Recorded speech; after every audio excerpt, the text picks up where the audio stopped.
মেদিনীপুরে রায়না চিরন বাঁকুড়া রই ফিতা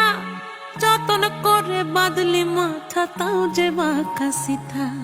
মেদিনীপুরে